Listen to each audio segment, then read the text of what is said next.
Después de la aplicación de un aumento del 10% de aranceles a las importaciones chinas por parte de la administración Trump, la respuesta de Beijing nos hizo esperar y aplicó un impuesto de 15% a ciertos tipos de carbón y gas natural licuado y un arancel del 10% sobre el petróleo crudo, maquinaria agrícola y algunos vehículos.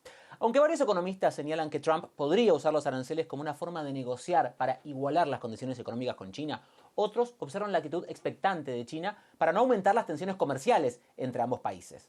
¿Cómo se proyectan las relaciones comerciales entre China y Estados Unidos en la nueva era Trump? ¿Podrá lograr Trump un nuevo acuerdo comercial entre el gigante asiático y Estados Unidos?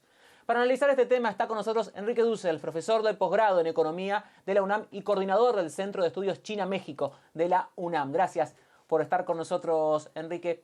Para comenzar, quiero preguntarle cuánto y cómo impactan en China las nuevas medidas que ha decidido Donald Trump con respecto a estos aranceles. ¿Realmente hace mella en China? Mira, en términos cuantitativos, yo te diría que no hay expectativas de mayores impactos en el corto plazo, ¿no? Es decir, yo te recuerdo, en 2023 China ya pagaba un 10,40% de aranceles por sus exportaciones hacia Estados Unidos. Estamos hablando de que se duplicarían, pero ya ha habido un proceso de decoupling, de desempotramiento entre las principales dos economías. No obstante, sí es de preocupación para las autoridades chinas, porque te recuerdo que si bien en 2024 hay una serie de debates al respecto, pero que si bien el Producto Interno Bruto de China creció en alrededor de un 5%, el sector externo y sobre todo las exportaciones chinas han sido un motor muy importante a diferencia de su mercado doméstico. Entonces hay, en fin, expectativas encontradas y yo te diría sobre todo preocupaciones en el mediano y largo plazo debido a esta clara profunda confrontación entre las dos mayores potencias a todos los niveles, más allá del comercio. ¿Cuán importante es Estados Unidos para China? Si Estados Unidos endurece y pone mayor cantidad de aranceles, ¿China podría suplir sus exportaciones con otros mercados, Europa, Latinoamérica, Asia, y dejar un poco de lado a Estados Unidos? ¿O es realmente un socio muy importante? Mira, Estados Unidos, desde una perspectiva china, sigue siendo el principal socio comercial, pero con una fortísima tendencia a la baja.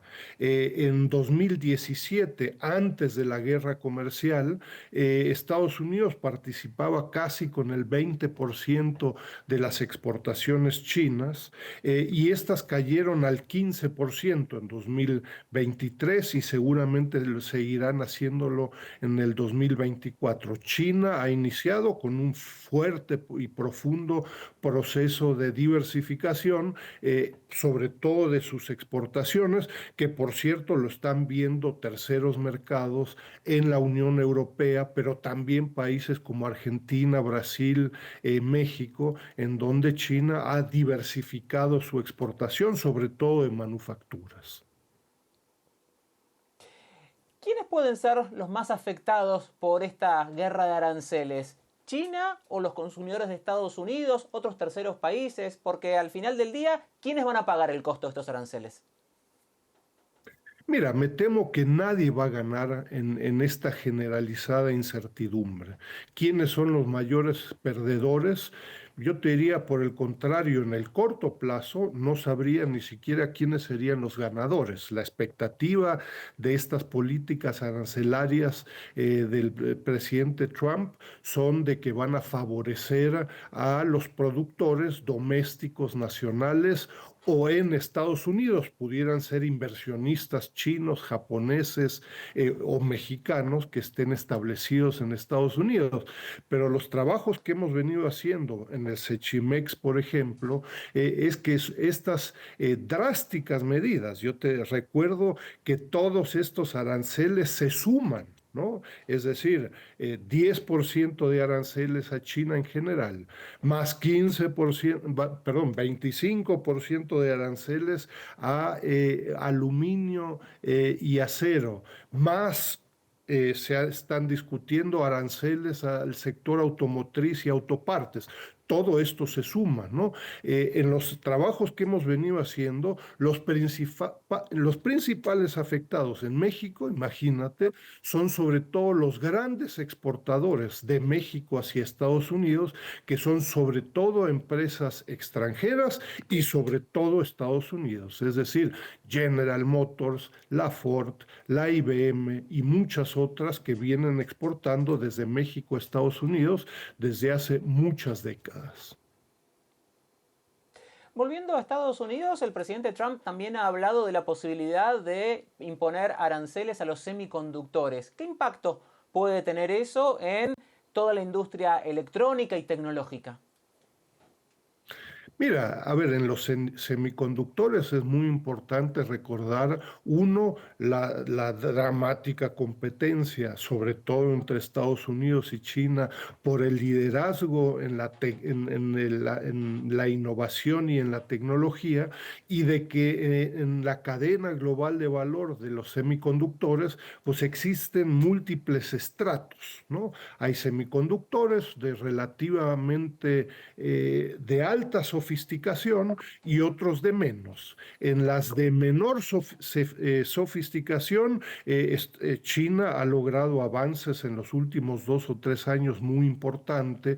Todavía no está en el liderazgo en esta cadena global de valor, a diferencia de otras. Entonces, uno, pues Estados Unidos ya viene imponiendo muy altos aranceles y restricciones a las exportaciones de semiconductores sofisticados hacia China para impedir que China continúe en avances tecnológicos, sobre todo en la inteligencia artificial, pero como todos estos aranceles se suman, entonces contamos ya con aranceles históricos, restricciones a las exportaciones, aranceles hacia países específicos como China, desde febrero de este año, desde hace un par de días, más nuevos aranceles. Esto hace realmente el quehacer de muchas empresas en el mundo, no solo en América Latina, no solo en China,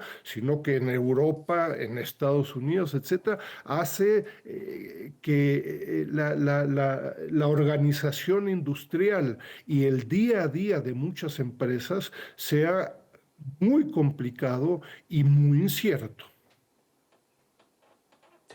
Entre todas las cosas que ha dicho Trump en los últimos días, en las últimas semanas, habló de un posible nuevo tratado comercial con China. ¿China aceptaría un tratado comercial con los Estados Unidos? ¿Qué condiciones pondría? ¿Qué necesita China para poder firmar un nuevo acuerdo comercial con Estados Unidos? Mira, me parece que a diferencia de la guerra comercial en 2018-2019, en la primer presidencia de Trump, y las medidas que tomó China en contra de Estados Unidos, en febrero del 2025 las contramedidas chinas han sido mucho más cautelosas, ¿no? Es decir, la principal primer medida fue una demanda ante la Organización Mundial del Comercio, contramedidas, como tú indicabas hace un momento, pero que solo afectan alrededor del 20% de las importaciones chinas desde Estados Unidos. Y por cierto, a diferencia de otros países como Canadá, México, incluso Rusia, no hemos visto un encuentro o llamada telefónica entre Xi Jinping y Donald Trump, ¿no? Entonces pareciera ser que China está relativamente tranquila con las medidas y contramedidas que se toman. Ojo, desde una perspectiva externa, es decir, ni de Estados Unidos ni de China, podría preocupar de que ninguna de las dos partes está tomando medidas específicas para desescalar. Es decir, Trump anunció e impuso y China tomó contramedidas y pareciera que este escalamiento pudiera continuar sin mayores encuentros, negociaciones entre los líderes de las dos principales economías mundiales. ¿Qué puede pasar con el comercio electrónico? ¿Puede haber aumentos de costos, aumento de precios por los aranceles? Seguramente, porque un detalle tal vez menor, técnico, entre otros, es que históricamente, y hasta el 2000, hasta principios del 2025, una exclusión de los aranceles en general es bajo este concepto de minimis, ¿no? Es decir, comercio por menos de $800